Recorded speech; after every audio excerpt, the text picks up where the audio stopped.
Bom, gurizada, essa semana então a gente vai estar fazendo essa peça aqui, certo? Para dar continuidade nas nossas aulas de SolidWorks. Então a gente vai usar basicamente aquele mesmo recurso que a gente já usou na semana passada e depois a gente vai fazer aquelas furações conforme a gente já viu na outra aula também.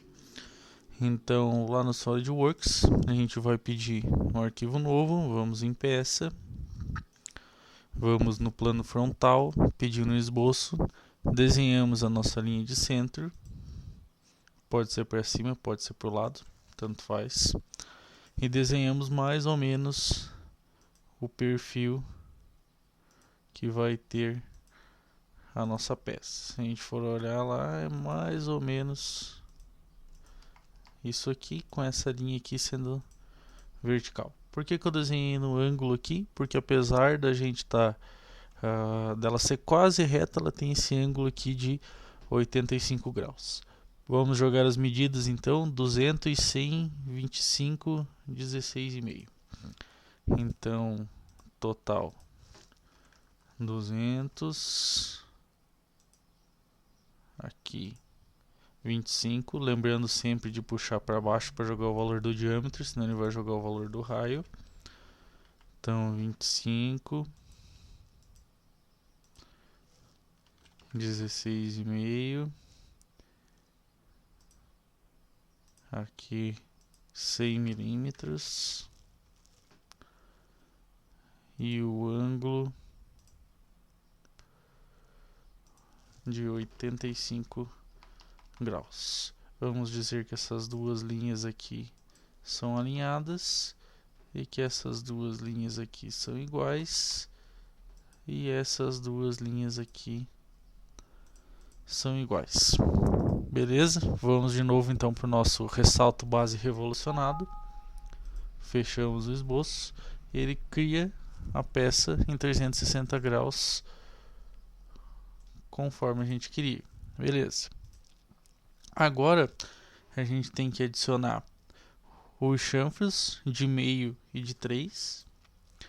Então, ao invés de filete, vou pegar um chanfro 0.5, vou selecionar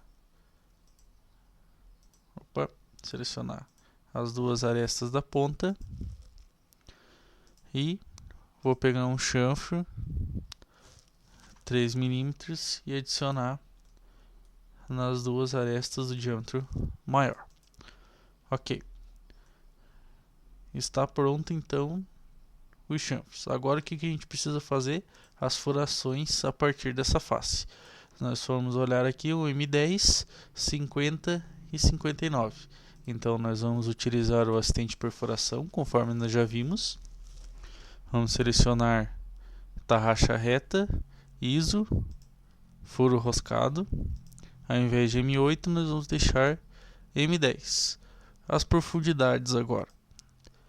Ele vai ser cego, só que a profundidade do furo 59 e da rosca 50. Então, aqui no furo deixo 59, profundidade da rosca 50 milímetros. Beleza? Não tem escareado, com chamada de rosca. Vamos em posições, clicamos uma vez na face que a gente quer e vamos na origem. Confirmamos o recurso. Ok, de um lado ele já está feito, falta fazer do outro.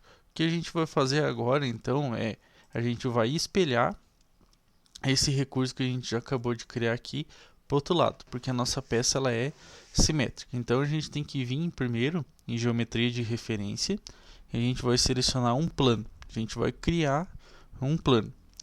Então esse plano ele tem que estar no meio da nossa peça, no meio das duas faces que eu estou querendo fazer. Então, no meio dessa face aqui e dessa face aqui. Ó. Tem um plano exatamente ali no meio.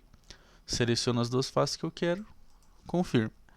Criou o plano, ele já está aqui. Agora eu vou vir aqui, ó, espelhar. Espelhar a partir da face ou do plano.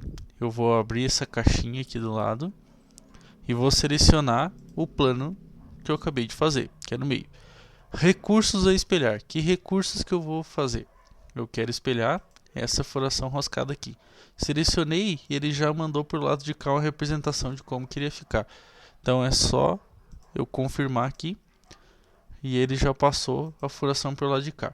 Bom, não está ainda habilitado qual que vai ser a representação de rosca. Então tem que vir de novo em opções, propriedades do documento, detalhamento, representação de rosca sombreada e confirmo.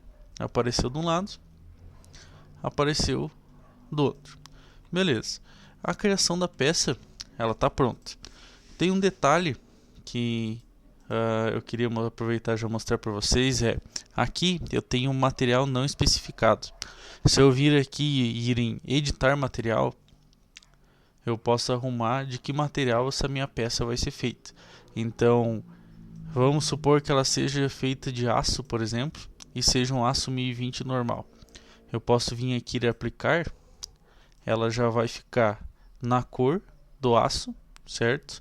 E ele já vai aplicar algumas propriedades também na minha peça. Que propriedades são essas? Módulo de elasticidade, módulo de cisalhamento, qual que é a massa específica, resistência à tração. Porque o SolidWorks ele é um software que eu consigo usar ele também para simulação, para cálculo de engenharia, se eu quiser depois saber se vai aguentar ou não. Então ele já aplica as propriedades daquele material. Para eu saber se ele aplicou certas propriedades, eu posso vir aqui, por exemplo, em propriedades de massa, e aí ele vai me dar alguns valores. Então a massa, 10.182,94 gramas, vai dar um pouquinho mais de 10 quilos, certo? Cada quilo são 1000 gramas. A densidade, e aqui tem o volume da minha peça. Então, por exemplo, se eu for desenhar uma peça e eu quiser saber qual que vai ser o frete que eu vou ter que pagar para mandar ela para um cliente, por exemplo, eu consigo saber mais ou menos uma estimativa de quanto que ela vai pesar já direto no software. Beleza? A aula de hoje, então, é isso. Até a próxima aula.